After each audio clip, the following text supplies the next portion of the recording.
اپنی سلطنت کو اپنے ہی ہاتھوں سے تہس نہس کر دیا۔ دوستو یاد رکھیے گا کہ صدر ٹرمپ کا شمار بھی انہی حکمرانوں میں ہوتا ہے جنہوں نے اپنے ذاتی تکبر اور دوست کے لیے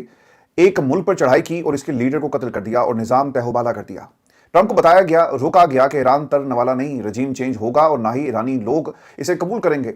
امریکہ کی 18 خفیہ ایجنسیز نے ایک ہی رپورٹ دی کہ ایران پر حملے کا کوئی فائدہ نہیں، پیچھے ہٹ جاؤ، لیکن ڈونلڈ ٹرمپ نے ایک نہ مانی۔ اس امریکی انٹیلیجنس رپورٹ میں بتایا گیا کہ ایک بڑے پیمانے پر حملوں سے بھی ایران کی موجودہ حکومت کو ہٹانا ناممکن ہوگا۔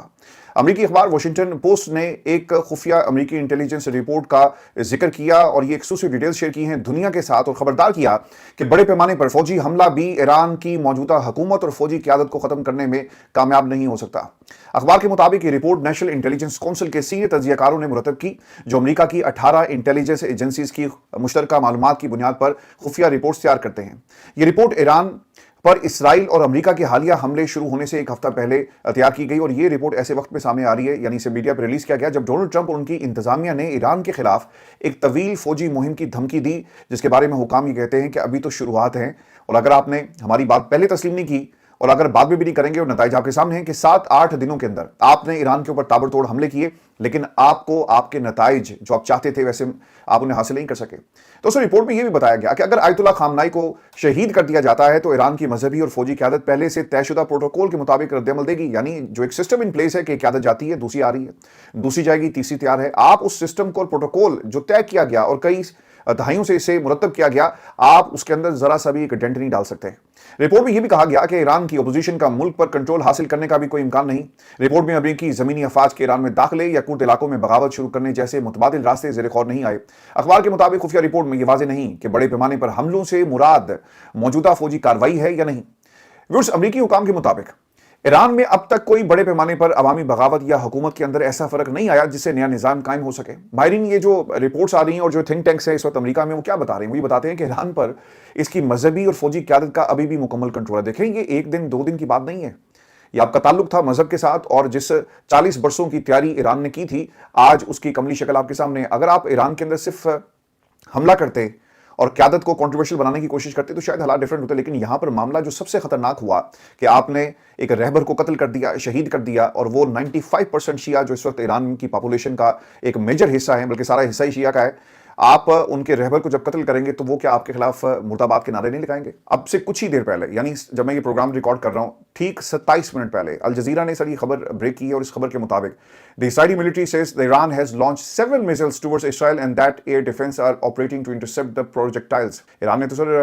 دوبارہ سے حملہ کر دیا، کیا جواب ہے آپ کے پاس؟ آپ کے پاس کوئی جواب نہیں ہے۔ ایک اور خبر لے لیں، The government says there has been a drone attack on the fuel tanks at the Kuwait International Airport۔ اب اس کا کیا آپ جواب دیں گے؟ ایک اور حملہ ہو گیا۔ پھر ایک اور خبر لے لیں، اور یہ خبر ہے جی ایران کے حوالے سے The loud blast in the US embassy in Norway capital Oslo۔ اب یہ ایک بلاسٹ ہوا ہے جی، اور ناروے کے اندر یہ بلاسٹ ہوا ہے، یہ بھی ایک بڑی ڈیولپمنٹ ہے، اور اوبویسلی دنیا میں جہاں جہاں بھی امریکن آپ کے اثاثے ہیں، ایمبیسیز ہیں، انہیں اب ٹارگٹ کیا جائے گا، لیکن اس کی وجوہات سامنے نہیں آ سکی۔ ایک اور خبر میں آپ کے ساتھ شیئر کر دوں، اور یہ بھی تھوڑی دیر پہلے کی خبر ہے کہ ڈرون ٹارگٹس دی فیول ٹینکس دی کویت ایئرپورٹ، اور کویت سے سر یہ خبر آ رہی ہے، اور دی ویڈیو شوز ہیوج فائرز ان تہران آفٹر اسرائیل اٹیکس، اور ایک بہت بڑی کارروائی جو ہے وہ کی جا رہی ہے۔ اب ایران نے یہ پہلے خبردار کر دیا تھا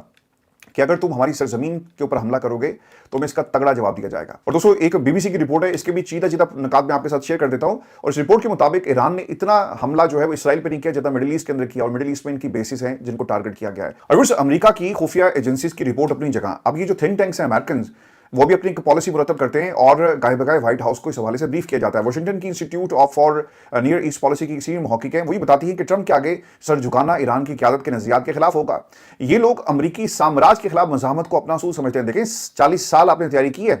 اور پہلے دن سے بتا دیا گیا تھا اپنے لوگوں کو کہ ہمارا پبلک انیمی نمبر 1 امریکہ ہے، اور ہماری تمام کوششیں، تمام جو ہماری ترقی ہوگی اور جو بھی ہم نے اپنا آرسنل تیار کرنا ہے، یہ امریکہ کے خلاف ہوگا، اور اپنے دفاع کو مضبوط کرنا ہے۔